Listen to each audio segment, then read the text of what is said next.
Assalamualaikum warahmatullahi wabarakatuh. Perkenalkan saya Berliana Aldawiyanti dengan NIM 1905-126014 dari kelas PG PAUD A 2019.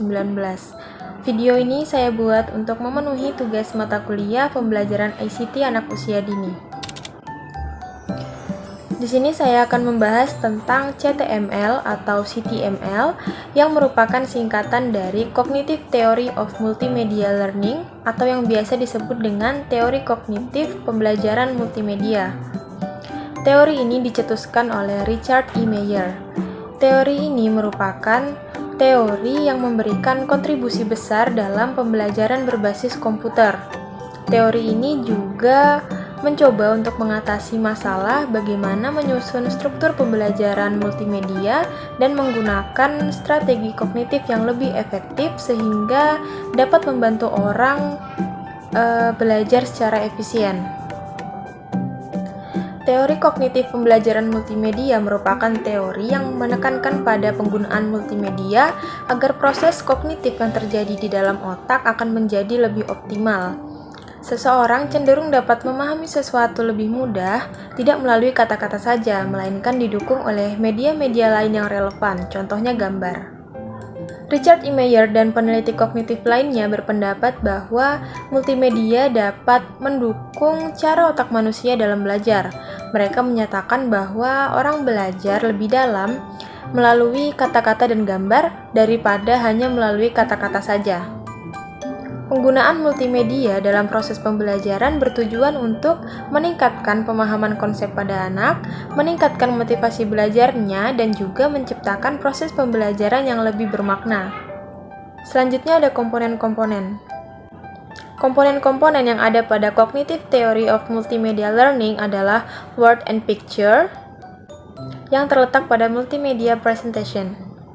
Dalam teori ini dijelaskan bahwa manusia memiliki 3 struktur memori penyimpanan, yaitu ears and eyes yang terletak pada sensory memory, sound and image yang terletak pada working memory, dan yang terakhir adalah long-term memory. Sweller mendefinisikan sensory memory yang terdiri dari telinga dan mata sebagai susunan kognitif yang mengizinkan masuknya informasi baru, baik secara visual maupun auditorial.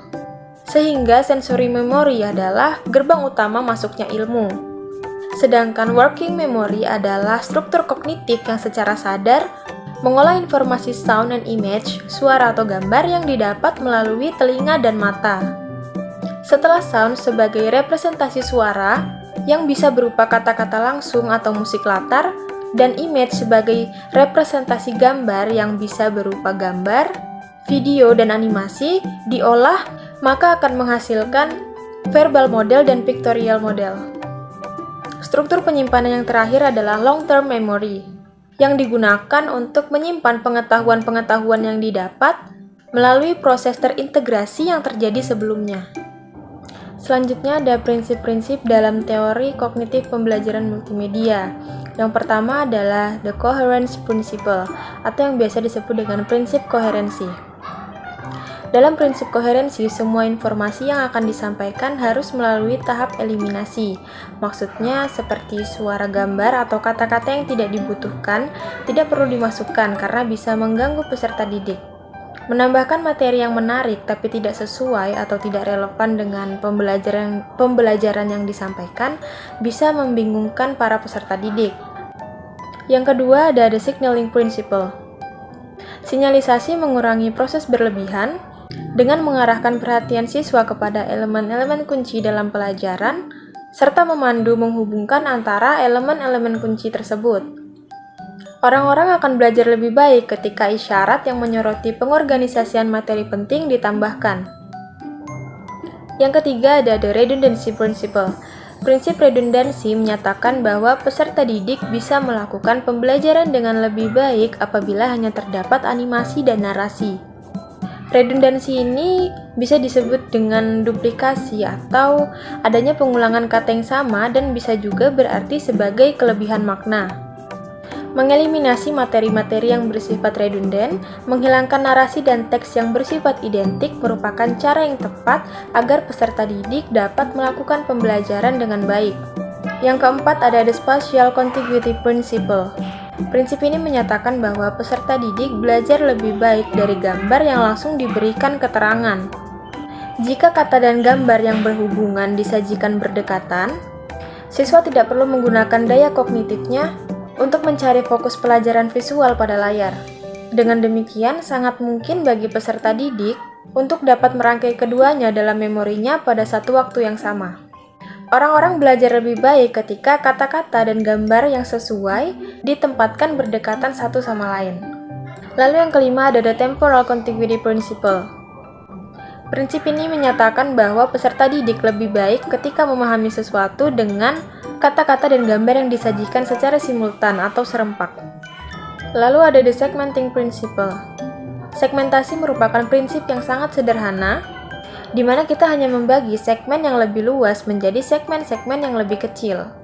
Cara umum yang digunakan pada materi yang disegmentasi ini adalah dengan cara memainkan tombol continue pada masing-masing frame di setiap slide. Lalu ada the Pre-training Principle. Prinsip pre-training bermakna pengguna mengetahui nama dan karakteristik dari konsep kunci atau key concept sebelum mereka mempelajari sesuatu. Yang kedelapan ada the Modality Principle. Prinsip ini menyatakan bahwa orang belajar lebih baik dari gambar dan kata-kata yang diucapkan daripada gambar dan kata-kata yang dicetak. Yang kesembilan ada the Multimedia Principle. Multimedia Principle merupakan teori yang dipelajari secara mendalam oleh Richard E. Meyer. Dia mengatakan bahwa prinsip ini menyatakan gabungan kata-kata dan gambar lebih kondusif digunakan untuk pembelajaran jika dibandingkan dengan yang menggunakan teks atau hanya gambar saja. Jadi, orang lebih baik belajar dengan menggunakan kata-kata dan gambar daripada hanya menggunakan kata-kata saja. Yang ke-10 ada the Personalization Principle. Prinsip ini melibatkan peserta didik dengan cara menyajikan konten dengan nada percakapan dalam rangka untuk meningkatkan pembelajaran.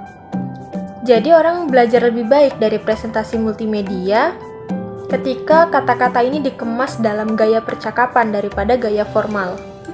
Yang ke-11 ada the Voice Principle. Prinsip ini mengatakan bahwa seseorang lebih baik belajar dari suara manusia daripada suara komputer. Dan yang terakhir ada the Image Principle. Prinsip ini menyatakan bahwa manusia tidak selalu belajar lebih baik dari video orang yang berbicara. Jadi maksudnya di sini adalah jika ada informasi penting untuk dipelajari, visual yang relevan di layar akan lebih efektif daripada menunjukkan video seseorang yang sedang berbicara. Berikut ini adalah gambaran proses kognitif pada teori kognitif pembelajaran multimedia. Proses kognitif yang terjadi diperkirakan atau diasumsikan seperti bagian ini. Terdapat multimedia presentation yang berisi kata-kata atau narasi dan juga gambar. Jadi, words itu adalah kata-kata yang terucap dan dapat didengar oleh telinga. Lalu picture itu adalah gambar atau visualisasi yang dapat dilihat oleh mata.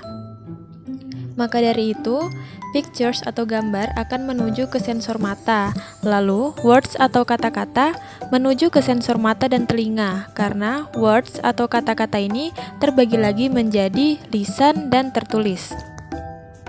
Selanjutnya ada interface yang menyeleksi media, entah itu kata-kata yang diterima telinga atau gambar yang diterima mata. Dapat dilihat di sini, ada pertukaran antara suara dan gambar. Suara apabila terdengar dari lisan langsung saja terdengar pada kanal sounds. Tetapi jika suara yang harusnya lisan tertulis yang ditangkap mata akan dikembalikan ke sounds, seolah-olah itu menjadi bagian dari suara. Lisan tertulis maksudnya adalah saat kita menonton film dengan bahasa asing, kita mendengarkannya sembari membaca subtitle. Kata-kata yang diterima dibuat menjadi model verbal. Anggaplah kata-kata tadi berisi cerita yang dapat ditangkap dan dipahami maknanya. Begitu juga dengan visual atau gambar. Dibuat menjadi pictorial model. Kita dapat merenungkan sesuatu tentang gambar yang dilihat.